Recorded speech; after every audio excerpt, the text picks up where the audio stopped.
আসসালামু আলাইকুম প্রিয় দর্শক, আজ আপনাদের সাথে শেয়ার করছি শীতের সময় বাচ্চাদেরকে কোন ফলগুলো খাওয়ানো উচিত এবং বাচ্চার যদি সর্দি কাশি ঠান্ডার মতো সমস্যা হয় সেই সময়ে আপনি বাচ্চাকে কোন ফলগুলো খাওয়াতে পারবেন।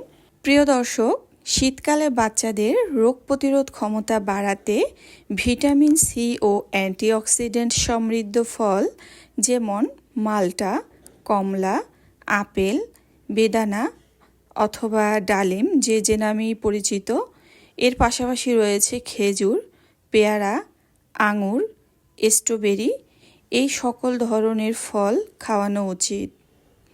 প্রিয় দর্শক, বাচ্চা যদি একেবারেই ছোট হয়, ধরুন 7 মাস 8 মাস এই ধরনের বয়সের হয়, সেক্ষেত্রে বাচ্চাকে অবশ্যই ফলের জুস তৈরি করে খাওয়াবেন।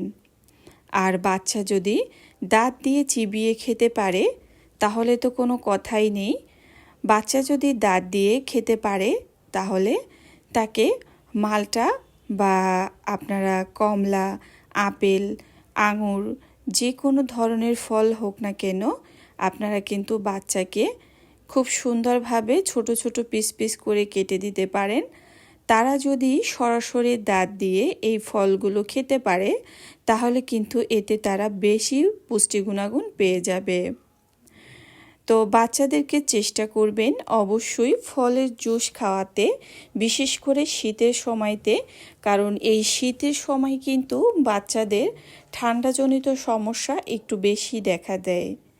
আর এই ঠান্ডাজনিত সমস্যার জন্য আপনারা বাচ্চাকে এই ফলের জুসগুলো খাওয়াতে পারেন।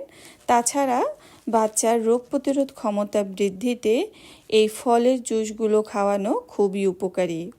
আমরা কেয়ারিং মায়েরা অনেকেই টেনশনে থাকি যে শীতের সময় আমি আমার বাচ্চাকে কোন ধরনের ফল খাওয়াতে পারি। আজকের ভিডিওর মাধ্যমে আশা করছি বেবির মায়েরা একটু হলেও উপকৃত হবেন। বিশেষ করে ভিটামিন সি জাতীয় যে খাবারগুলো রয়েছে, যেমন ধরুন আপনারা তার ভিতরে ফলও দিতে পারেন বা বিভিন্ন রকমের শীতকালীন সবজি রয়েছে আমাদের দেশে যেগুলো ভিটামিন সি সমৃদ্ধযুক্ত খাবার।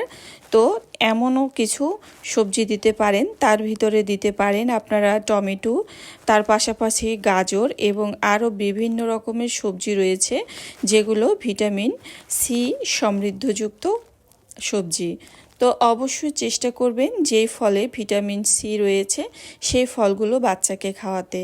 তার পাশাপাশি কিন্তু আপনারা খেজুরও দিতে পারেন, খেজুর সরাসরি পিউরি তৈরি করে দিতে পারেন বা বিভিন্ন খাবারের সাথে মিশিয়ে দিতে পারেন।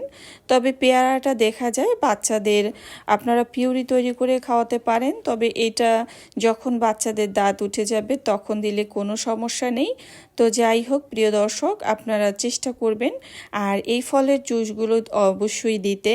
আর এগুলো কিন্তু আপনারা 7 মাস বয়স থেকে যে কোনো বয়সের বাচ্চাদেরকে খাওয়াতে পারবেন। বাচ্চাদেরকে মাল্টার জুস কিভাবে তৈরি করে দিতে হয়, কমলার জুস কিভাবে দিবেন এবং তার পাশাপাশি ডালিমের জুস কিভাবে দিবেন, আপেলের জুস কিভাবে খাওয়াবেন, এই পুরো ভিডিও কিন্তু আমার চ্যানেলে রয়েছে, আপনারা চাইলে ঘুরে আসতে পারেন সেখান থেকে। তো আশা করছি আজকের ভিডিওর মাধ্যমে আপনারা অনেকটা ধারণা পেয়ে যাবেন যে শীতকালে আসলে বাচ্চাদের কোন ধরনের ফলগুলো খাওয়ানো উচিত যেগুলো বাচ্চার রোগ প্রতিরোধ ক্ষমতা বাড়াবে এবং বাচ্চাকে সবসময় সতেজ ও অ্যাক্টিভ রাখতে সাহায্য করবে। এতক্ষণ সাথে থাকার জন্য অসংখ্য ধন্যবাদ।